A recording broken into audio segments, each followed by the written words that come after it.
तो आज का पाठ है हमारा बातचीत, ठीक है ना। तो यहां से एक प्रश्न पूछे जाएंगे आपसे कि बातचीत जो है ना ये क्या है, तो आपको बताना है कि बातचीत ललित निबंध है, ठीक है बच्चे। दूसरा प्रश्न ये पूछा जाता है कि बातचीत के लेखक कौन है, तो आपका आंसर होना चाहिए बाल कृष्ण भट्ट, ठीक है ना। लेखक परिचय की थोड़ी सी बात अगर हम करें तो बाल कृष्ण भट्ट का जो जन्म हुआ था 23 जून 1844 को, निधन हुआ था 20 जुलाई 1914 को, और निवास स्थान की अगर बात करें तो इलाहाबाद उत्तर प्रदेश, ठीक है बच्चे। आगे हम बढ़ते हैं। ये जो बाल कृष्ण भट्ट है ये आधुनिक काल के भारतेंदु युग के प्रमुख साहित्यकार माने जाते हैं। तो ये प्रश्न पूछे जाएंगे तो आप जरूर याद कर लीजिए कि भारतेंदु युग के ये साहित्यकार माने जाते हैं और आधुनिक काल के, ठीक है ना।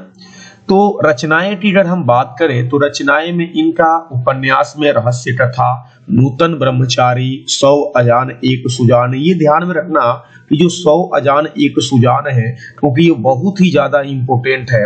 गुप्तवैरी, रसातल यात्रा, उचित दक्षिणा, हमारी घड़ी और सद्भाव का अभाव, और बाकी अन्य बहुत सारे उपन्यास भी है, नाटक भी है, प्रहसन भी है, निबंध भी है। तो आपको किताब के माध्यम से बहुत सारी लिखी हुई मिल जाएगी, लेकिन एक छोटा सा मैंने रूप तैयार किया है तो आप इसके माध्यम से भी आप देख सकते हैं, ठीक है ना।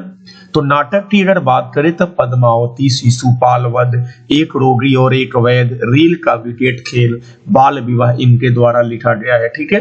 प्रहसन की बात करें तो जैसा काम वैसा परिणाम है, नई रोशनी का विष, आचार विडंबन इत्यादि। तो कहीं ना कहीं अगर प्रश्न पूछ दिए जाए इनसे तो आप जरूर बता दीजिए। जैसे अगर पूछा जाए कि 100 अजान एक सुजान के लेखक कौन है, तो आपको बताना है कि बाल कृष्ण भट्ट है। रेल का विकट खेल के लेखक कौन है, तो भी आपको बताना है कि बाल कृष्ण भट्ट है, ठीक है ना। एक रोगी और एक वैद के लेखक कौन है, तो इसका भी आंसर बाल कृष्ण भट्ट है। तो ऐसे करके कई सारे प्रश्न बनाए जा सकते हैं, ठीक है ना। यहाँ से बच्चे ध्यान देना कि लगभग 1000 भट्ट निबंध माला यानी निबंधों का एक संग्रह है जिसे बोला जाता है भट्ट निबंध माला, और इसमें लगभग 1000 निबंधों का संग्रह है। तो ये ध्यान में रखना कि 1000 से अधिक भी है, लगभग 1000 के करीब है, ये ध्यान में रखना है आपको, ठीक है ना। क्योंकि इस बार ये एग्जाम में भी ये प्रश्न आया हुआ था। तो चले आगे चलते हैं अब। तो देखिए बातचीत निबंध का सारांश क्या है, लेखक ने क्या क्या इसमें मेन बातें कही है। तो बातचीत शीर्षक निबंध जो है आधुनिक काल के प्रसिद्ध निबंधकार बाल कृष्ण भट्ट द्वारा लिखा गया है, ये आप सभी ने जाना। इसमें वाक शक्ति का मतलब होता है बच्चे बोलने की शैली, है ना। बोलने की शैली को लेखक ने ईश्वर का क्या माना है, वरदान बताया है, ठीक है ना। बाल कृष्ण जी कहते हैं कि वाक शक्ति अगर मनुष्य में ना होती ना तो ना जाने इस गूंगी सृष्टि का क्या हाल होता। आप भी कल्पना कर सकते हैं कि अगर हम जो बोल के अपनी भाव अपनी विचार को रख रहे हैं, अगर हम बोल नहीं पाते तो ये किस तरह की सृष्टि होती है ना। वे कहते हैं कि बातचीत में जो वक्ता होता है ना उसको स्पीच की तरह नाज नखरा जाहिर करने का कोई मौका नहीं मिलता। जैसे आपने स्पीच की बात किया तो स्पीच में बहुत सारे पहले शुरुआत में बोली जाती है कि आदरणीय शिक्षकगण और एवं मेरे सहपाठीगण, ऐसी ऐसी बातें बोली जाती है, लेकिन बातचीत में ये सब चीजों का कोई महत्व नहीं होता है, ठीक है ना।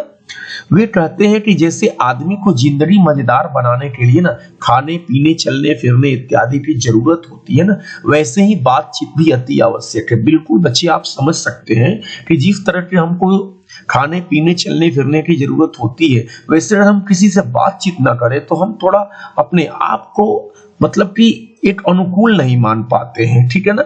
इससे चित्त जो होता है, इससे जो मन होता है ना बच्चे वो हल्का हो जाता है और स्वच्छ हो जाता है, ठीक है। और जो मवाद जो हृदय में जमा रहता है वो भाप बनकर उड़ जाता है। मेरा कहने का मतलब है कि जो हृदय में जो भी चीज बैठी हुई होती है ना, आप अगर किसी अपने से दोस्तों से या अपने जो सगे संबंधियों से जब आप कह देते हो ना तो वो कहीं ना कहीं थोड़ा सा क्या होता है कि आप थोड़ा अपने आप को राहत महसूस करते हो, थोड़ा हल्के महसूस करते हो, ठीक है ना। बेन जॉनसन कहते हैं कि बोलने से ही मनुष्य के रूप का साक्षात्कार होता है। जी हाँ बच्चे, अगर कोई बोलेगा तब तो हम जान पाएंगे कि असल में वो उसकी विचारधारा कैसी है, वो किस तरह का इंसान है ना। लेखक ने बातचीत के प्रकार को भी बताया है, ये ध्यान में रखना बच्चे। लेखक ने बातचीत के प्रकार को भी बताया है। एडिसन वाली बात जरूर याद रखना। एडिसन ने क्या बोला था? एडिसन मानते हैं कि असल बातचीत सिर्फ दो ही व्यक्तियों में हो सकती है। ये ध्यान में रखना, यहां पर ध्यान देना। एडिसन जो है वो कहते हैं कि असल में जो बातचीत होती है ना, वो सिर्फ दो ही व्यक्तियों में हो सकती है। अर्थात जब दो लोग होते हैं ना, तभी अपना दिल एक दूसरे के सामने पूरी तरह से क्या करते हैं, खोल पाते हैं ना। लेखक के अनुसार तीन लोगों के बीच जो बातचीत होती है ना, वो अंगूठी में जुड़ी नट जैसी होती है। ऐसा लगता है कि कोई बीच में बैठा हुआ है, ठीक है ना। चार लोगों के बीच की बातचीत झूठ होती है ना, वो केवल फॉर्मेलिटी होती है। तो ये लेखक एडिसन की बात अगर हम करें तो एडिसन ने ही दो व्यक्तियों की ही बातचीत को असल बातचीत माना है, ठीक है ना। लेखक कहते हैं कि यूरोप के लोगों में बातचीत का हुनर है। यहां से प्रश्न बच्चे पूछे जाएंगे, जिसे आर्ट ऑफ कन्वर्सेशन कहते हैं। ये ध्यान में रखेंगे। इनके प्रसंग को सुन के कान को अत्यंत ही सुख मिलता है और इसे सुहद गोष्ठी भी कहते हैं।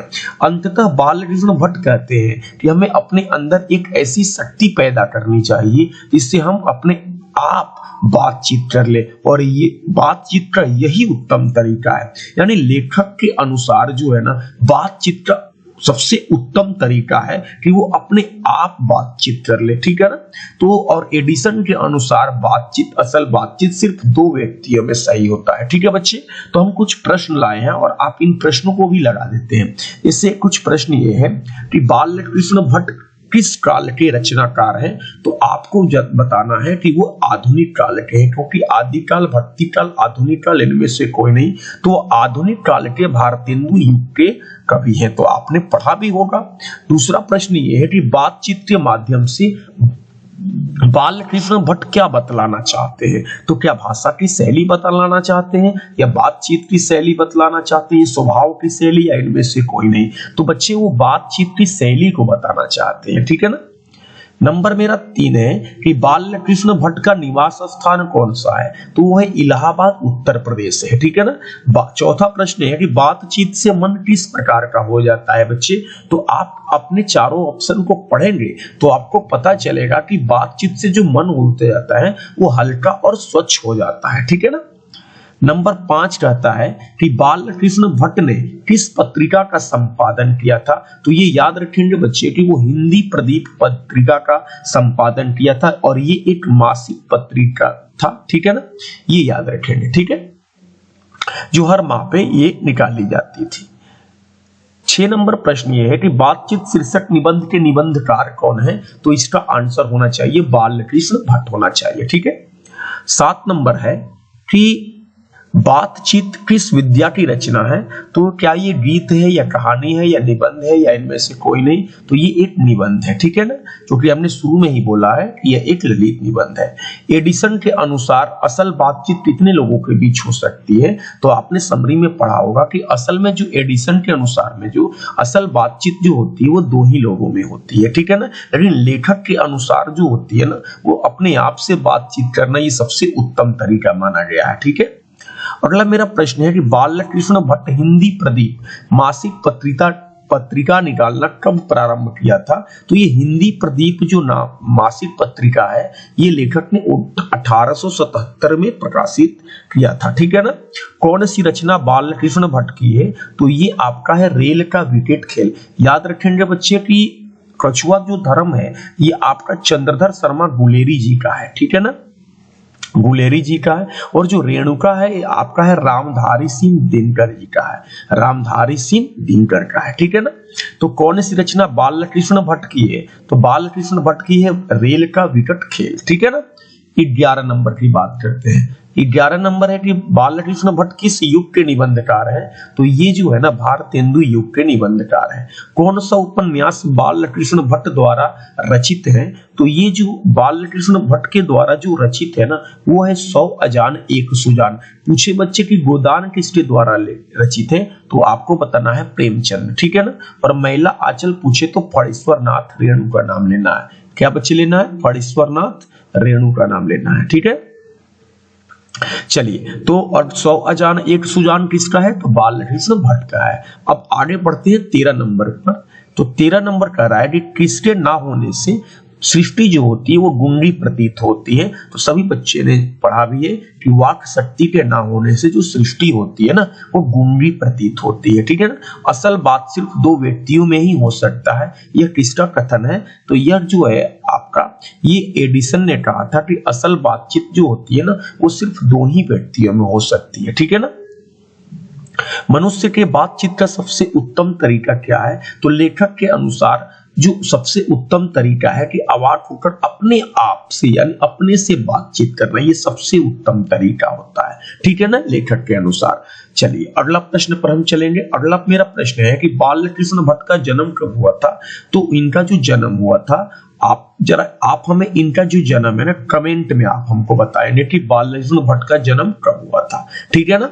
आगे बढ़ जाते हैं। 17 नंबर है कि कौन सी रचना बालकृष्ण भट्ट की नहीं है? तो नूतन ब्रह्मचारी इन्हीं की है, 100 अजान एक सुजान इन्हीं की है, सद्भाव का अभाव भी इन्हीं का है, गोदान इनका नहीं है, ठीक है ना, क्योंकि गोदान बच्चे जो है ना वो प्रेमचंद का है, ठीक है, ये याद रखेंगे। तो ये पूछा है कि कौन सी नहीं है, तो आपको बताना है कि गोदान जो है ना ये इनकी रचना नहीं है, ठीक है। अगला मेरा प्रश्न क्या है कि संवाद में सबसे महत्वपूर्ण क्या है? तो सबसे महत्वपूर्ण पूछा है। अगर महत्वपूर्ण पूछता तो तर्क भी होता है, जिज्ञासा भी होती है, आत्मीयता भी हो जाए, यानी इनमें से सभी हो जाता। लेकिन सबसे महत्वपूर्ण पूछा है बच्चे तो इसमें हो जाएगा आत्मीयता, ठीक है, यानी स्वयं से बातचीत करना, यानी व्यक्तिगत, इसका आप दूसरा अर्थ निकाल सकते हैं, ठीक है ना। अगला मेरा प्रश्न ये है 19 नंबर कि आर्क ऑफ कन्वर्सेशन कहाँ के लोगों में सर्वाधिक प्रचलित है? तो आपने पढ़ा भी है कि यूरोप के लोगों में सर्वाधिक प्रचलित है, लेखक के अनुसार ये बताया गया, ठीक है। और अगला मेरा लास्ट प्रश्न है कि बालकृष्ण भट्ट ने कौन सा मासिक पत्र निकाला था? तो आप सभी बच्चे ने पढ़ा है कि हिंदी प्रदीप निकाला था, जो कि 1877 में, ठीक है ना। और रही बात कि ये एक मासिक पत्रिका था, तो आप सभी बच्चे ने देखा भी था। अगर आपको वीडियो अच्छा लगा होगा बच्चे तो प्लीज आप चैनल को सब्सक्राइब कर लेना और वीडियो को लाइक कर देना, ठीक है ना। धन्यवाद।